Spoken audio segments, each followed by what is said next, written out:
వి gold trusted gold buyers. మీరు తాకట్టు పెట్టిన బంగారాన్ని విడిపించి ఈ రోజు ఉన్న మార్కెట్ ధరకు కొనబడును.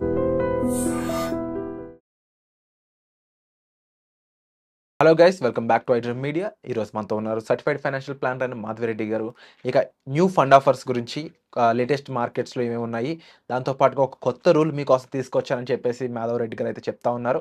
ఆ రూల్ ఏంటి, అందులో ఇన్వెస్ట్ చేయడం వల్ల అంటే ఆ టైప్లో ఆ ప్యాటర్న్లో ఇన్వెస్ట్ చేయడం వల్ల ఎలాంటి బెనిఫిట్స్ మనం పొందుతాం, ఇవన్నీ కూడా తెలుసుకుందాం. వీడియో అయితే చివరి వరకు చూడండి.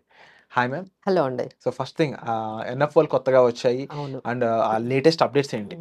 సో ఇప్పుడు మనం ఇప్పుడు మార్కెట్స్ అనేవి చాలా వాలటైల్‌గా ఉన్నాయి. సో దీనికి సంబంధించి మేము కొన్ని స్పెసిఫిక్ టైప్స్ ఆఫ్ ఫండ్స్ గురించి చెప్పాం. అంటే ఇలాంటి టైంలో, ఇలాంటి వాలటైల్ సిట్యుయేషన్స్‌లో మన మార్కెట్స్ ఒక్కసారిగా అప్ అండ్ డౌన్ అవుతున్న సిట్యుయేషన్‌లో మనం ఎలాంటి స్కీమ్స్‌లో ఉండాలి అనే దాని గురించి. సో దానికి తగ్గట్టుగా మార్కెట్‌లో అలాంటి ఎన్ఎఫ్ఓసే ఇప్పుడు మార్కెట్‌లో వచ్చాయండి.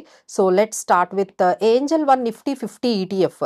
సో చాలామందికి ఈటీఎఫ్స్‌లో పెట్టడం అనేది చాలా ప్రాఫిటబుల్‌గా అనిపిస్తుంది. ఎందుకంటే మీరు ఎక్కువ రీసెర్చ్ చేయాల్సిన అవసరం లేదు. సో మార్కెట్‌కి తగ్గట్టుగా అవి రిటర్న్స్ ఇచ్చుకుంటూ వెళ్ళిపోతాయి. సో అది మనకి న్యూ ఎన్ఎఫ్ఓ స్టార్ట్ అయిందండి. సో అది మే 5 నుంచి మే 16 వరకు ఉంటుంది. Angel One Nifty 50 ETF. తర్వాత Canara Robeco multi asset allocation fund. మేము ఎప్పటి నుంచో చెప్తున్నాం, మనకున్న మనీని కొంత ఈక్విటీ, కొంత డెట్, కొంత గోల్డ్, సో ఇవన్నీ మనం పెట్టుకోలేకపోతున్నాము, ఇది మేనేజ్ చేసుకోలేకపోతున్నాం అంటే అసలు మల్టీ అసెట్ ఎల్లకేషన్ ఫండ్లోనే పెట్టేస్తే ఫండ్ మేనేజర్ ఏం చేస్తారంటే ఈ గోల్డ్, సిల్వర్ ఈటీఎఫ్స్లోని, తర్వాత మనీ మార్కెట్ ఇన్స్ట్రుమెంట్స్లో, డెట్ ఇన్స్ట్రుమెంట్స్లో, తర్వాత ఈక్విటీ ఇన్స్ట్రుమెంట్స్లో ఆయనే చక్కగా అలొకేట్ చేసి పెట్టుకుంటూ వెళ్ళిపోతారండి. ఇది Canara Robeco multi asset allocation fund అనేది ఇప్పుడు మార్కెట్లో ఓపెన్ అయింది. సో వాళ్ళ ఆబ్జెక్టివ్ ఏంటంటే equity, debt and gold and silver ఈటీఎఫ్స్లో పెడుతూ ఉంటారు. సో ఇది మే 9 నుంచి మే 23 వరకు అవైలబుల్గా ఉందండి. మినిమం ఇన్వెస్ట్మెంట్ మీరు 1000 నుంచి కూడా స్టార్ట్ చేసుకోవచ్చు. ఆ తర్వాత గ్రో వాళ్ళది సిల్వర్ ఈటీఎఫ్స్ ఉన్నాయండి. ఈ మధ్య గోల్డ్ కన్నా, అంటే గోల్డ్ చాలా రన్నర్ అయిపోయింది, సిల్వర్ అనేది అస్సలు కొంత కూడా, అంటే గోల్డ్తో కంపేర్ చేసుకుంటే అసలు మనకి రన్నర్లోకే అది స్టార్ట్ అవ్వలేదు. సో ఇప్పుడు ఎక్కువగా ప్రాఫిట్స్ మనకి సిల్వర్లోనే ఉంటాయని అందరూ అనలిస్టులు, మేము కూడా నమ్ముతున్నామండి.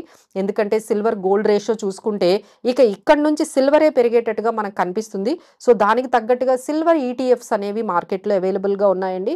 అది కూడా ఒక ఎన్ఎఫ్ఓ ఇప్పుడు మే 2 నుంచి మే 16 వరకు ఇందులో మినిమం 500 నుంచి కూడా మీరు పెట్టేసుకోవచ్చు.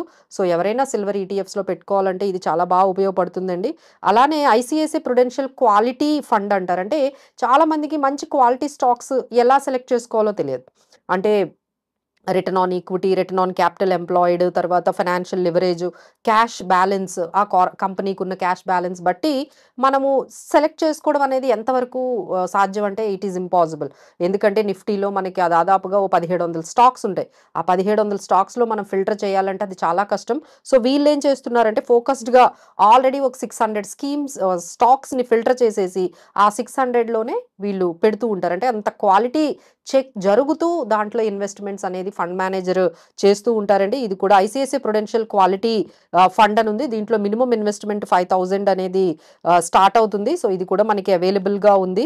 సో వీళ్ళు ఫార్మా, సిమెంట్ అండ్ బ్యాంక్, రీటైల్లో పెడుతూ ఉంటారు. సో ఇది కూడా మనకి బాగానే మనకి పనికొస్తుంది. అలానే యూటీఐ మల్టీ క్యాప్ ఫండ్ కూడా మనకి మార్కెట్లో అవైలబుల్గా ఉందండి. సో దీస్ ఆర్ ఆల్ మనకి ఏంటంటే ఇప్పుడు నేను ఏవైతే చెప్తున్నాను అంటే చాలా అవైలబుల్గా ఉన్నాయి, but these are all very highlighted.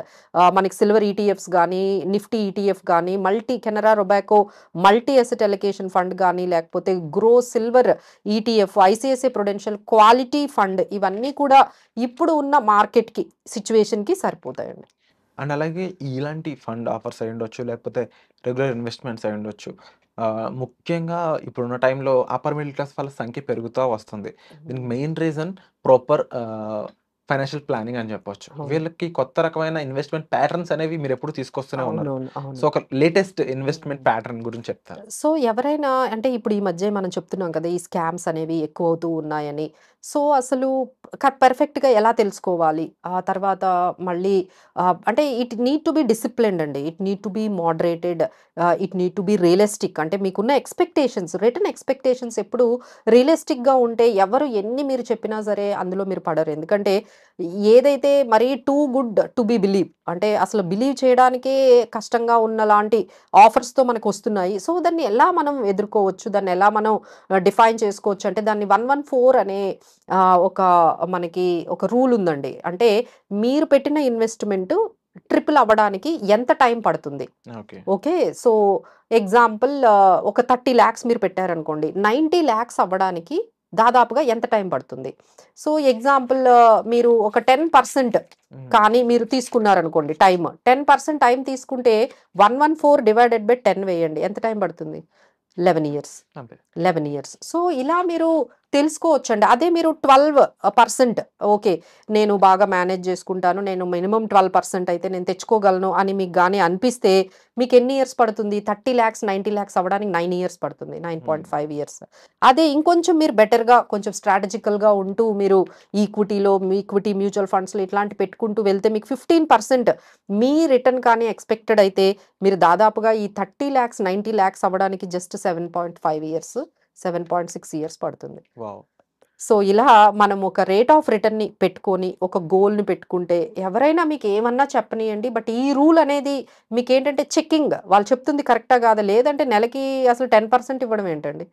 These are all not realistic అండి. మనం పేషెంట్‌గా ఉండాలి. మనం డిసిప్లిన్డ్‌గా ఉండాలి. ఇలాంటి రూల్స్ మేమేవైతే చెప్పామో 114 బై రేట్ ఆఫ్ రిటర్న్ మీరు 15% వేసుకుంటే మనకి ట్రిపుల్ అవ్వడానికి అంటే 30,00,000ని 90,00,000 చేసుకోవడానికి మనకి 114 డివైడెడ్ బై 15% వేసుకుంటే 7.6 ఇయర్స్.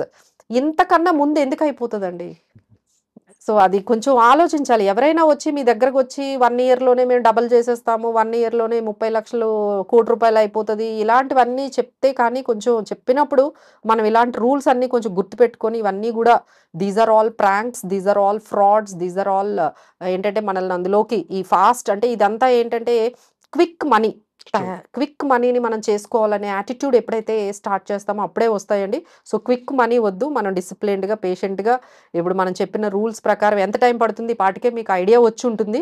సో, ఈ ప్రకారం మీరు చేసుకొని వెళ్తే మనం సేఫ్‌గా మన వెల్త్‌ననేది క్రియేట్ చేసుకోవచ్చు. సో, విన్నారు కదండీ! ప్రాక్టికల్‌గా పాసిబుల్ అయ్యే విధానాలు ఏ విధంగా ఉంటాయనేది. అంటే సెర్టైన్ మనీ మన దగ్గర ఉన్నప్పుడు అది దానంతట అది ఒక డబుల్, ట్రిపుల్ అయిపోవాలి అంటే దానికంటే ఒక ప్యాటర్న్ ఉండాలి. అది ఏ విధంగా అవుతుంది? ఎలా అవుతుంది? ఈ క్వెషన్స్ మీరన్నా అడగడానికి ఒక స్కోప్ అన్నా ఉండాలి అవతల వాళ్ళతో. ఇది లేదు అంటే అది ఖచ్చితంగా స్కామ్ మాత్రమే. అండ్ ఇలా డైరెక్ట్‌గా మీరు కన్సల్ట్ చేయడానికి ఇక్కడ డిస్‌ప్లే అవుతున్న నంబర్స్ ఉన్నాయి. మ్యామ్ చెప్పిన ప్యాటర్న్ వర్కౌట్ అవుద్దా లేదా అని మీరు ఫోన్ చేసి అడగొచ్చు. అడిగి మీకున్న డౌట్స్ అన్ని క్లారిఫై చేసుకోవచ్చు. సో, వర్క్ అయ్యే విధానాలు అయ్యుండొచ్చు. ప్రాక్టికల్లీ పాసిబుల్ ఔట్‌కమ్స్ అయ్యుండొచ్చు. ఇవన్నీ కూడా మీకు విత్ ప్రూఫ్స్ వస్తాయి గానీ, ఎటువంటి ప్రాపర్ ఇన్ఫర్మేషన్ లేకుండా ఒక మెసేజ్ ద్వారానో, ఒక టెలిగ్రామ్ నోటిఫికేషన్ ద్వారానో అయితే రావండి. దాని ద్వారా డబ్బులు డబుల్ అవ్వవు. ఉన్న డబ్బులు తీసుకెళ్ళిపోతాయి తప్ప. సో, మీకు అందుబాటులో ఉన్న సర్టిఫైడ్ ఫైనాన్షియల్ ప్లానర్‌లతో మేము ఇక్కడ ఎన్నో ఎపిసోడ్స్ చేస్తా ఉన్నాము. మీరు ఏ డౌట్ ఉన్నా ఫైనాన్షియల్‌గా వాళ్ళని వెళ్లి కలవచ్చు, మాట్లాడొచ్చు. సో, ఇటువంటి డౌట్స్ ఉన్నాయి. మీకు ప్రాక్టికల్‌గా ఫైనాన్షియల్ ఇన్వెస్ట్‌మెంట్, ఫైనాన్షియల్ ప్లానింగ్ గురించి తెలుసుకోవాలనుకున్నట్లయితే మీరు డైరెక్ట్‌గా సంప్రదించొచ్చు. దానికోసం నంబర్స్ కూడా ఇక్కడ డిస్‌ప్లే అవుతున్నాయి. సో, వచ్చే ఎపిసోడ్‌లో మళ్ళీ కలుద్దాం. ఈ ఎపిసోడ్‌పై మీ అభిప్రాయాన్ని తప్పకుండా కామెంట్స్ రూపంలో మాకు తెలియజేయండి. Thank you so much ma'am. Thank you.